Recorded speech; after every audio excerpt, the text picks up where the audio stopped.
cuentan por centenares los casos en toda la extensión de la República en que estudiantes o pseudoestudiantes se posesionan violentamente de sus escuelas, presionan a sus rectores, directores o maestros, llegando inclusive a su secuestro, bloquean calles, se apoderan de camiones, los incendian, destruyen, atacan a otros estudiantes o a personas totalmente ajenas.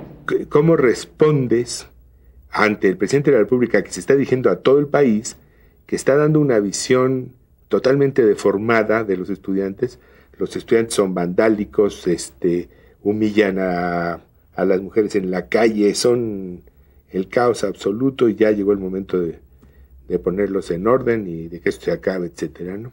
Cuando dice, y además con una demagogia que no tenía nada que ver con alguien que había aplastado sistemáticamente los derechos agrarios, que estos campesinos de manos toscas que sin embargo contribuyen a la República, en cambio estos estudiantes alentados por profetas de la destrucción, etcétera, era grotesco, de veras, ¿no?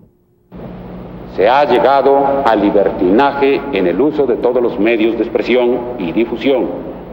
Se ha disfrutado de amplísimas libertades y garantías para hacer manifestaciones, ordenadas en ciertos aspectos, pero contrarias al texto expreso del artículo 9 constitucional. Hemos sido tolerantes hasta excesos criticados, pero todo tiene un límite y no podemos...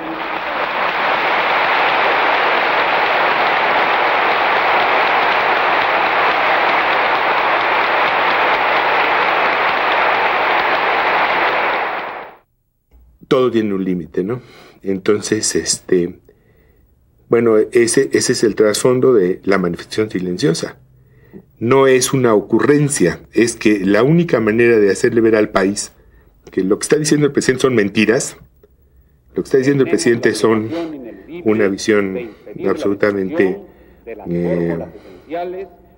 incorrecta de la juventud mexicana, pues es con un acto contundente.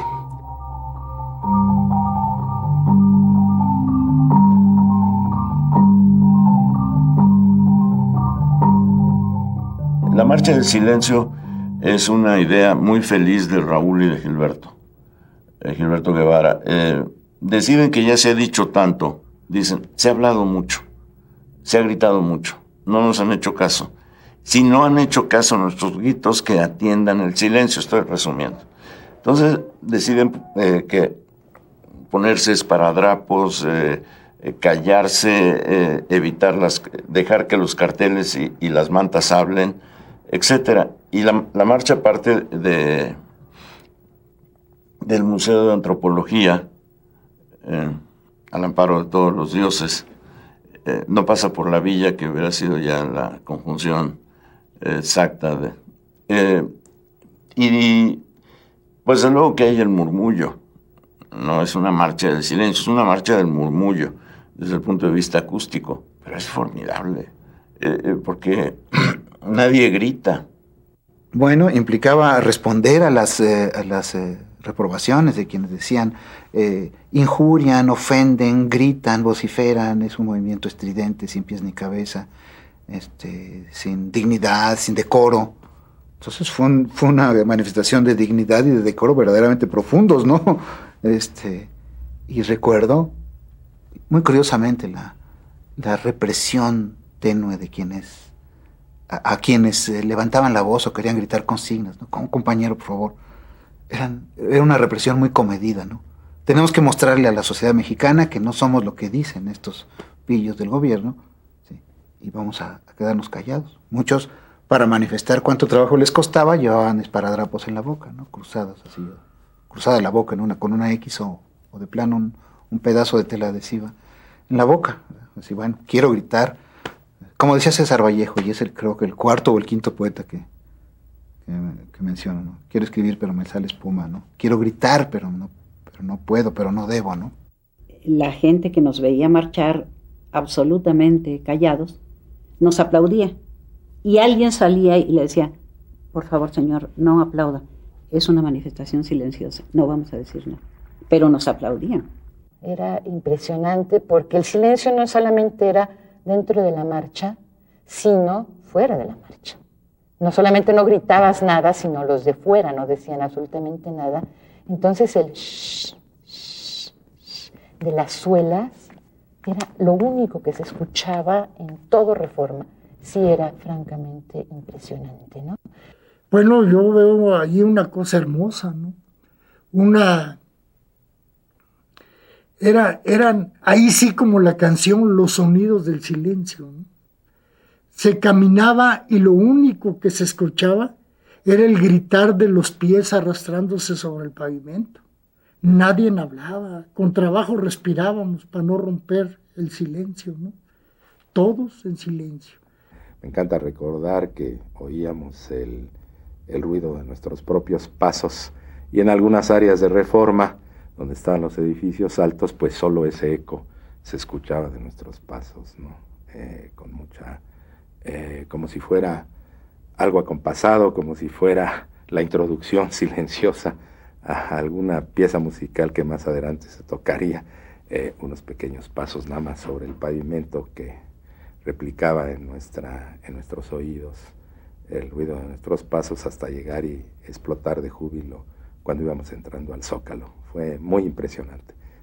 El murmullo es tan poderoso que es una suerte de pacto con el silencio, y cuando se llega al Zócalo, ahí el rumor que se extiende es un sonido distinto, es formidable. Es hacer exactamente lo contrario de lo que hace la sociedad. La sociedad se mueve a través del ruido, a través de radios, televisiones, músicas ambientales, sonidos de coches, de aviones. O sea, es un horror verdaderamente lo que vivimos desde el punto de vista sonoro. Entonces, concebir una marcha de silencio es precisamente realmente poner en tela de juicio no solamente un gobierno, ¿no? A la sociedad, el comportamiento mismo de una sociedad. Por eso creo que fue tan impresionante esta marcha. Es un legado, porque realmente fue la marcha del silencio. Cientos de miles de jóvenes en silencio, del Museo de Antropología al Zócalo, culminaron en un mitin, pero con una demostración de disciplina, de voluntad, de ganas de cambiar. Fue cuando surge ya muy masivamente el símbolo de la B de la Victoria. Y esa tarde, pero mi mamá sí era aguerrida como nosotros. Entonces mi papá dijo, yo me voy al centro. Le dijo a mi mamá, voy al centro. Y no me dejas salir a ninguno de estos tres. Con tu vida me respondes por ellos. Sí, le dijo mi mamá, ya. Se fue mi papá y como a los 10 minutos dijo mi mamá, ya se fue. Váyanse, pero se cuidan. Y nos fuimos a la marcha, ¿no? Mi hermana por su lado, mi hermano por su lado y yo por el mío.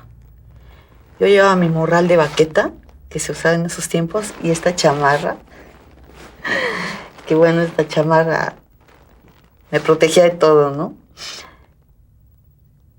Y entonces, por Reforma, yo iba sacando los volantes así de mi morral, porque generalmente no ves a la gente, sino que estás así repartiendo, ¿no? Había tanta gente, Álvaro, tanta gente en el camellón de Reforma, que no me explico cómo. Yo doy un volante y me agarran la mano. Levanto la cara y era mi papá. Sientes la tira, ¿no? Cogió el volante y me hizo así.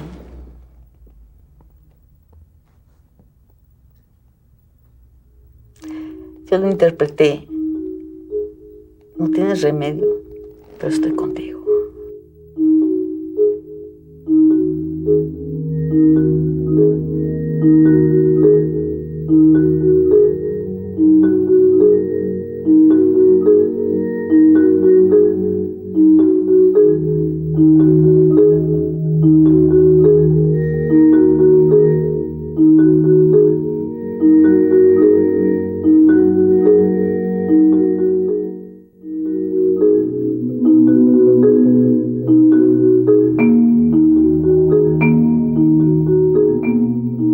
estás viviendo un régimen represivo, estás viviendo un régimen policíaco, persecuciones constantes, mañana, tarde y noche, naturalmente que siempre está presente la amenaza y la defensa ante una acción represiva. Lo que no estaba eran las dimensiones de la acción represiva, ¿no? Inclusive, por ejemplo, la propia invasión de Ciudad Universitaria, se habían invadido la Universidad Michoacana y Nuevo León y Puebla varias veces y Sonora, o sea, la presencia del ejército era recurrente cada vez que había un conflicto. Van a invadir Ciudad Universitaria, pues sí, la van a invadir.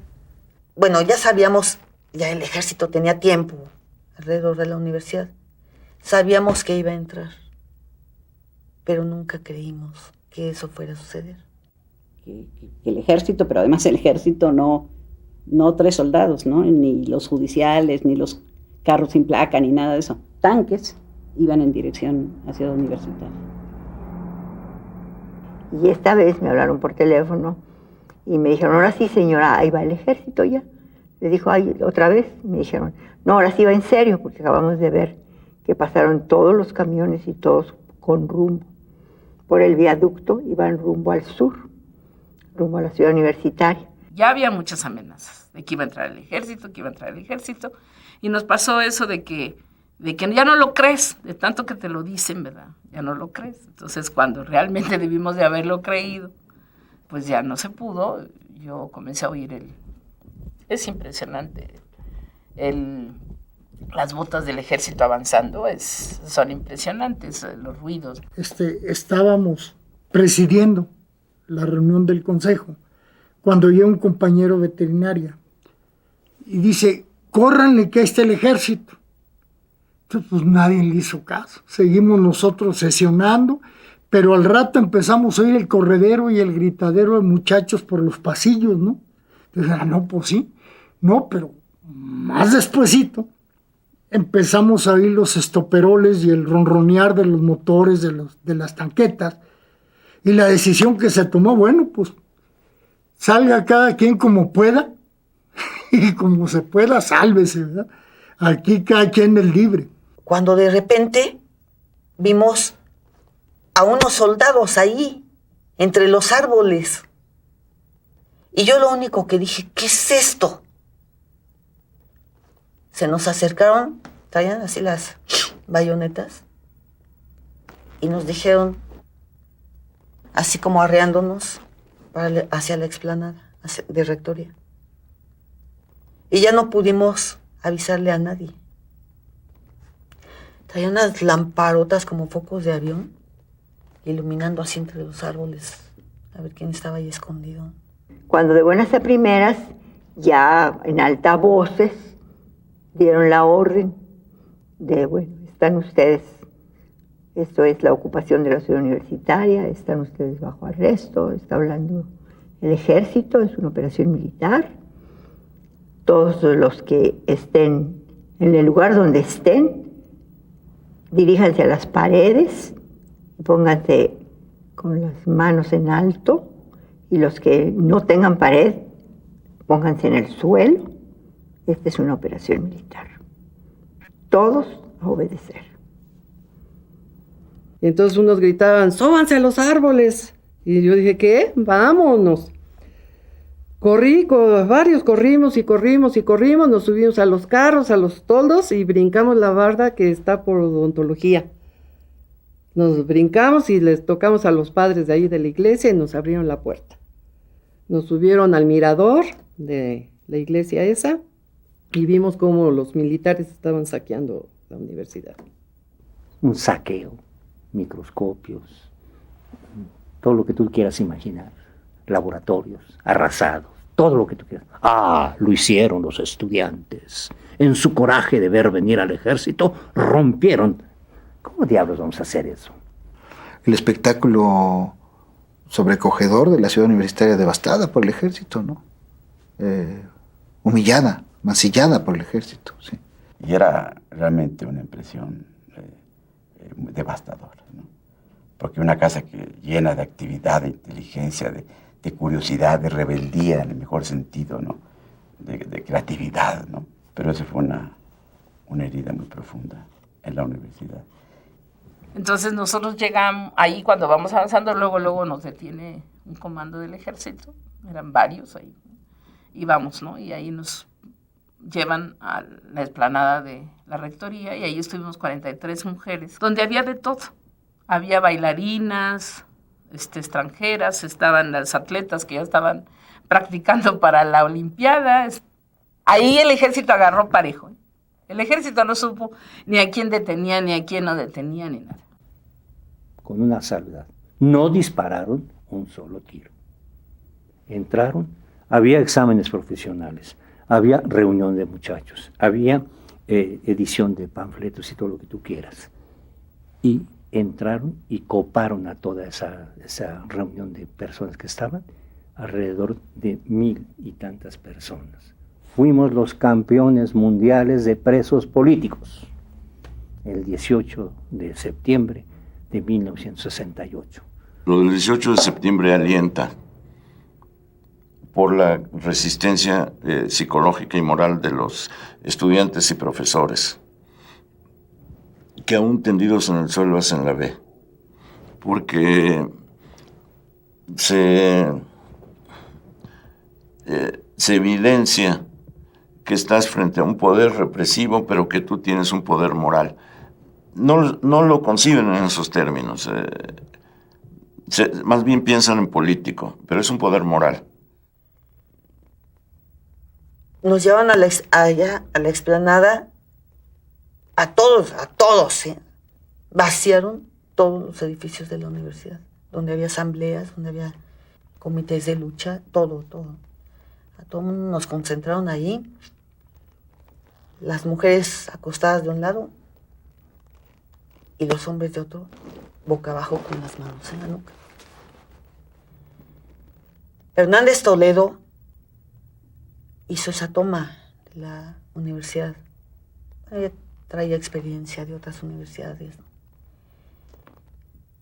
Entonces la maestra Ifigenia Martínez, que era en ese tiempo directora de la Facultad de Economía, le pide permiso a Hernández Toledo para levantarnos porque estaban arriando la bandera. Estaba media asta. Y sí, nos dan permiso de levantarnos y cantar el himno mientras la arriaban. Te lo juro.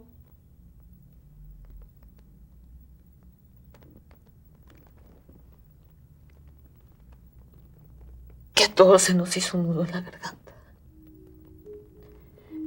Hombres y mujeres, estoy segura que llorábamos.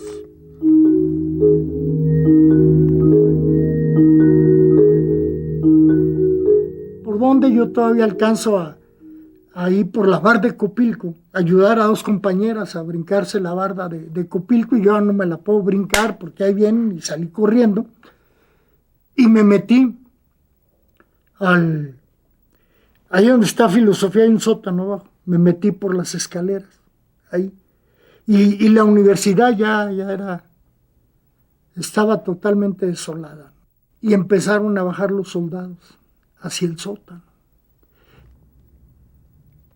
Termina eso, nos suben a los camiones de asalto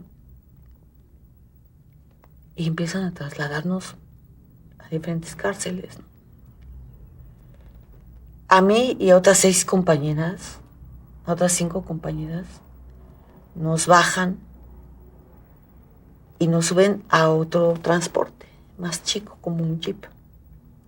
Nos suben, nos llevan a una casa en construcción, que no sabría decirte en dónde era o por dónde, ni siquiera una ligera ubicación, porque el miedo te bloquea.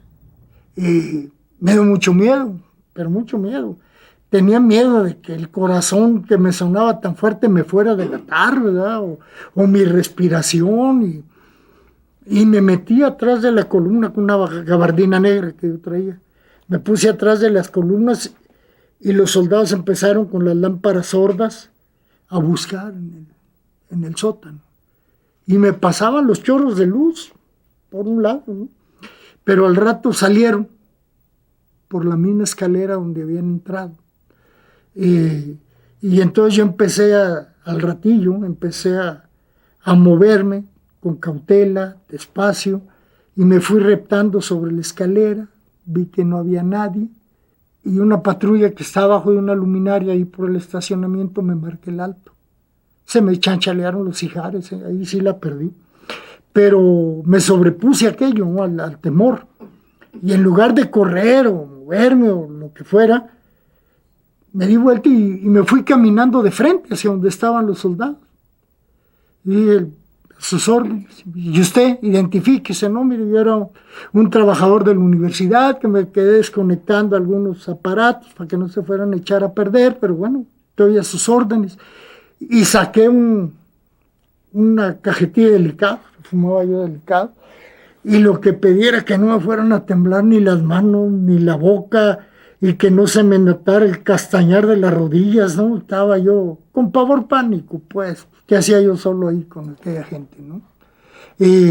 Saqué mis cigarros, no me temblaba la mano, me lo puse en la boca, no me tembló la boca, le ofrecí a los soldados, nada más 2 quisieron, y entonces me dijo, está bien, váyase.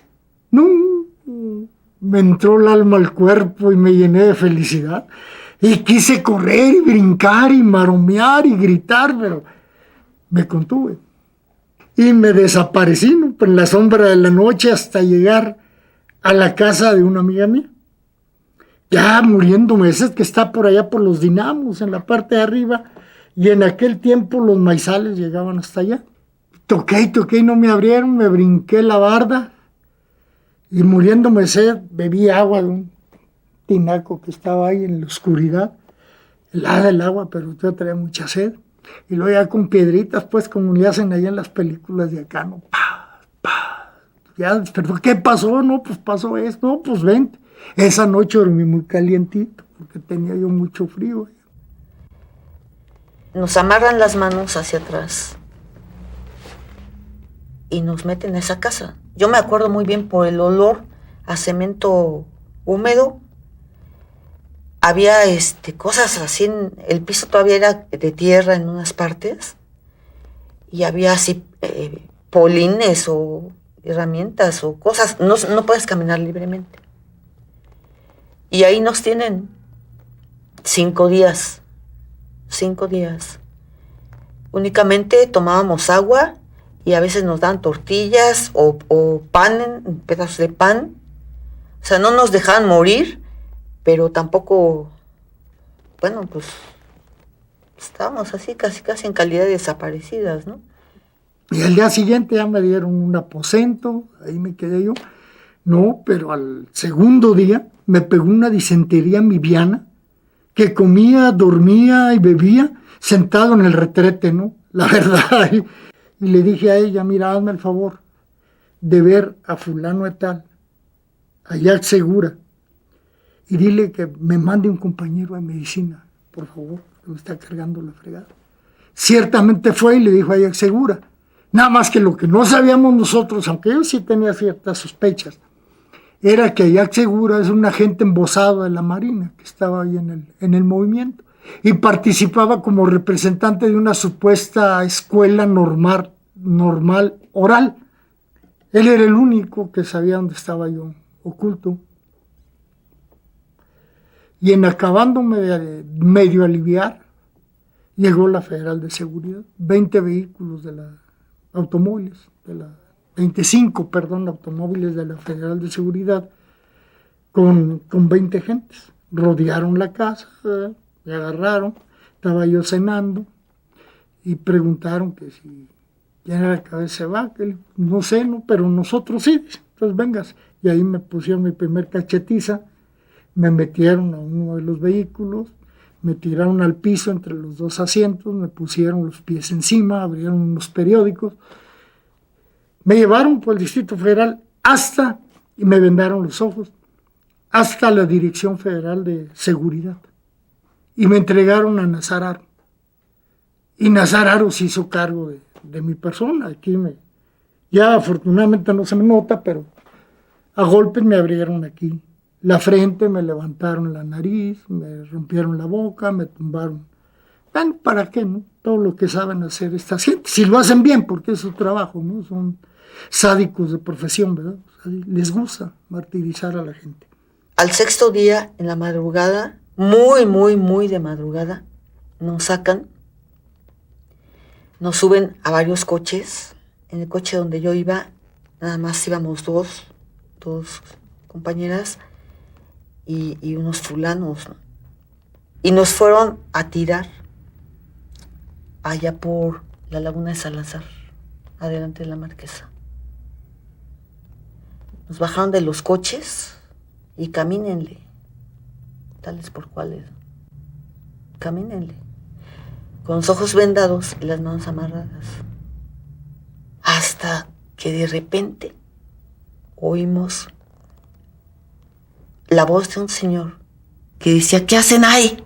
¿Qué hacen ahí? Nosotros no contestábamos. Y una señora dijo: no tengan miedo, las vamos a ayudar. Las vino a tirar la policía. Pues ya nos dieron agua, algunas tortillas, unos centavos. Y con eso, y caminando, regresamos a la ciudad. De ahí me llevaron a Lecumberri, lo bañaba sangre, etcétera, etcétera. Y ya al tercer día, al segundo, no, creo que es el segundo o tercer día, lo de menos. Lo importante es el hecho. De ahí me sacaron y me llevaron a hacer mi declaración, a ponerme en manos de un juez. Y el movimiento seguía afuera, ¿no? Los muchachos seguían y todo. Esto fue el 29 de septiembre, antes del 2 de octubre. Yo no sé si afortunado o desafortunadamente, ya estaba yo preso, ¿no? Pero sí me acuerdo cuando yo llego, toco la puerta y abre mi papá. La cara que hizo, como de miedo y como de que no lo creía, porque me habían estado buscando en todos lados y nadie sabía nada. Y me ve, nos abrazamos tan fuerte. Yo creo que también él lloró. La cuestión fue que cuando nos sentamos a comer, porque en ese tiempo todavía las familias comían juntas, ¿no? Cuando nos sentamos a comer, me dijo: cuando Miguel de Unamuno salió de la cárcel, dijo, su primera frase fue: como decíamos ayer. Y como decíamos ayer, fíjate que empezó la vida como normal, ¿no? La vida así. Aquí no pasó nada. Todos somos igual.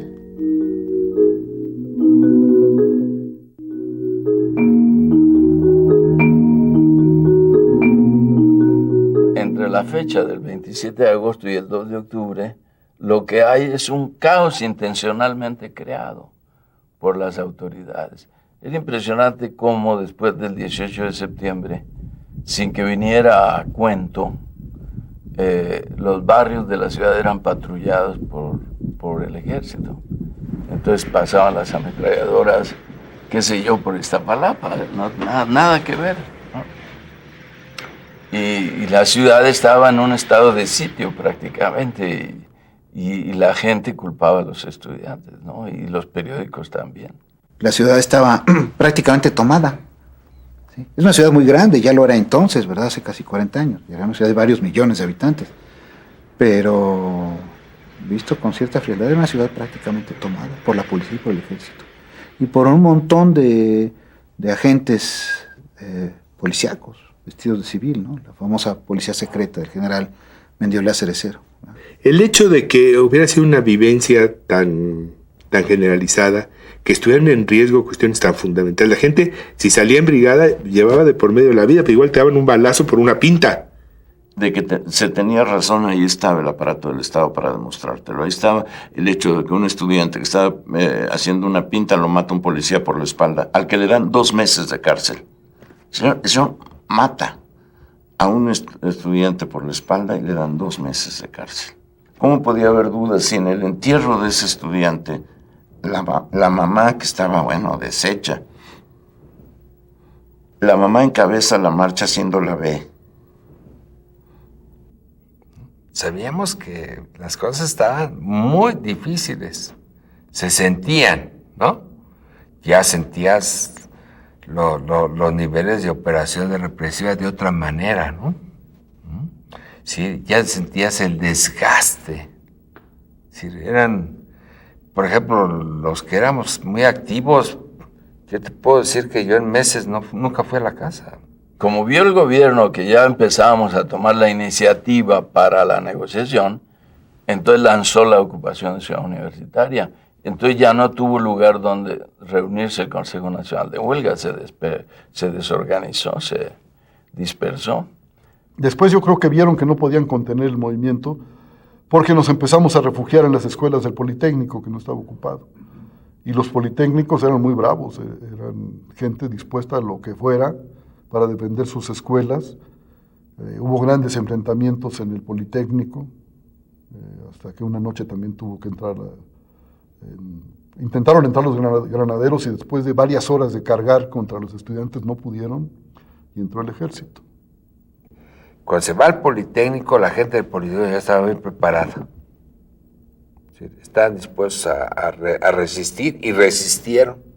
Ayudados, algo que lo cuentan mucho los politécnicos, por la gente del barrio, por los propios niños metían piedras y metían cosas y las señoras hacían lo que podían por ayudar en el casco de Santo Tomás. En la toma del casco, los muchachos dieron resistencia primero a la policía, y como no pudo entrar la policía, entonces entró el ejército. Todavía días después, en los sótanos de la escuela de biología, de medicina, de economía, hubo varios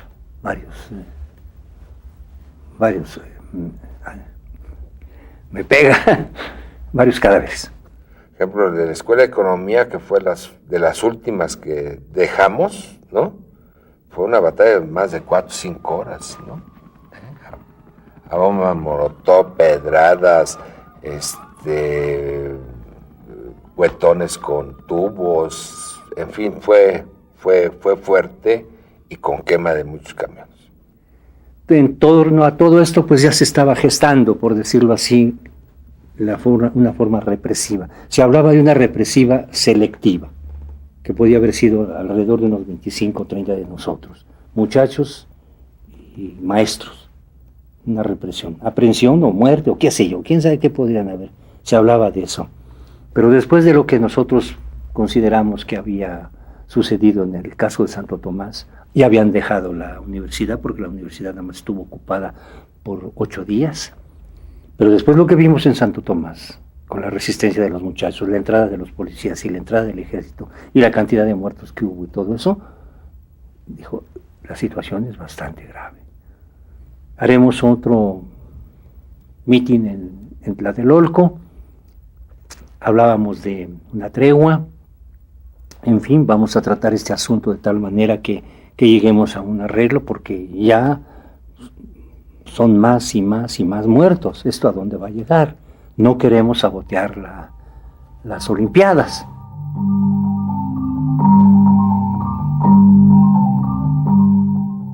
El ejército había ocupado la ciudad universitaria, la había dejado el 30 de septiembre y el 1 de octubre hicimos un mitin muy desnutrido y escuálido en Ciudad Universitaria para celebrar que ya la recuperábamos. Y en la noche, allí nos mandó decir la rectoría que el presidente había nombrado 2 representantes personales y que querían hablar con nosotros para resolver ya el asunto. Y así surgió la idea de que se nombrara a 2 representantes del presidente Díaz Ordaz para dialogar con el Consejo Nacional de Huelga. Esos jóvenes fuimos su servidor. Le hablo en este caso en primera persona porque ella me preguntó dónde estaba. Estaba en el PRI, estaba al frente del IEPES. Y la otra persona propuesta por el señor Reyes Heroles fue Andrés Caso Lombardo. Cuando don Javier Barrosierra nos propone, con la autorización de Reyes Heroles y de Martínez Domínguez, el presidente Díaz Ordaz nos tenía bien conocidos y aprobó la designación que le proponía don Javier. Así comenzamos las pláticas. Y nos reunimos en la mañana en casa del rector Barrosierra, la mañana del 2 de octubre. No salió muy bien la plática porque allí insistió la delegación nuestra del Consejo, que éramos Muñoz, Anselmo Muñoz, Gilberto Guevara y yo. Insistimos en que estábamos ahí para plantear cómo se hacía el diálogo, no para tener el diálogo, no para responder sí o no a tal oferta, a tal ofrecimiento. Miren, de esto el gobierno ofrece resolverlo de esta manera, y decir sí o no, no. Nos presentaban esa solicitud o ese condicionamiento. Sí diálogo con ustedes, pero sí presencia de 150 o 200 estudiantes o qué sé yo, pero un número superior a 100. ¿Por qué? Porque ellos querían tener representantes de los diversos grupos estudiantiles del país y del Distrito Federal. Creo que ese era el motivo. Nuestra respuesta fue obvia. Si con 4 o 5 es difícil dialogar, con 100 o más es imposible. No aceptamos. Eso se oponía a nuestra demanda de diálogo público. Iba a ser una plática con representantes del CNH y 2 representantes de la presidencia. Manifestamos que nosotros no admitíamos condiciones, que una reunión masiva con 2,000 estudiantes y nosotros en medio era el equivalente a un circo romano. Y no estábamos dispuestos a ser mártires de ningún circo romano. Y que el presidente no nos había designado para eso, sino para entablar un diálogo constructivo, que se llegara a alguna cosa. Dijimos que las condiciones las pondríamos recíprocamente en un plan de buena fe, de buscar soluciones, y de lo contrario, resultaba nugatorio el referido diálogo. Entonces, de la Vega dijo, esto es una vacilada. Están ustedes bromeando. Yo vine aquí con poderes para resolverlo. Supongo que ustedes también lo traen de parte del CNH. No vengo a otra cosa, sino a resolver el conflicto. Y se levantó. Gilberto también se levantó. Y dijo, pues sí, miren amigos, ¿sabe qué? Y Gilberto dijo, porque dijo, creo Caso, miren amigos, es que, y Gilberto también se levantó diciendo, aquí no venimos a ser amigos. Fue un truco para encubrir la represión gubernamental. Nosotros el día 1 de octubre, la noche del 1 de octubre, nos enteramos que existían Caso y de la Vega. O sea, de tal manera que, ¿cuál negociación? Era un movimiento táctico que el gobierno estaba haciendo con vistas a la represión que se iba a dar al día siguiente. Y la mañana del 2 de octubre se presentaron a casa de Caso, hicieron una cita para iniciar las pláticas, y se presentaron en casa de Caso Guevara, González de Alba y Muñoz a decirles que no querían pláticas, a romper las pláticas. Entonces, los muchachos se retiraron y dijeron que volverían a hablar con nosotros. Así fue, hablamos con don Javier, nos retiramos y que irían en la tarde a mi casa. A las 6 de la tarde, un poquito antes, estábamos Jorge de la Vega, Fernando Solana en mi casa, esperando que llegara la representación estudiantil. Empezábamos a romper el hielo, éramos desconocidos prácticamente, todos nosotros. Nos conocíamos Caso y yo y Solana, pero a los estudiantes no nos conocían. Cuando surgió una llamada creo que fue del Estado Mayor Presidencial, indicándonos que prendiéramos la televisión, que viéramos los lamentables acontecimientos que ocurrían en ese momento en la Plaza de las Tres Culturas, en Tlatelolco. Bueno, la prendimos, creo que todos nos sentimos consternados, atemorizados, no sé cuál es el término más correcto, pero sí nuestra intervención fue tardía.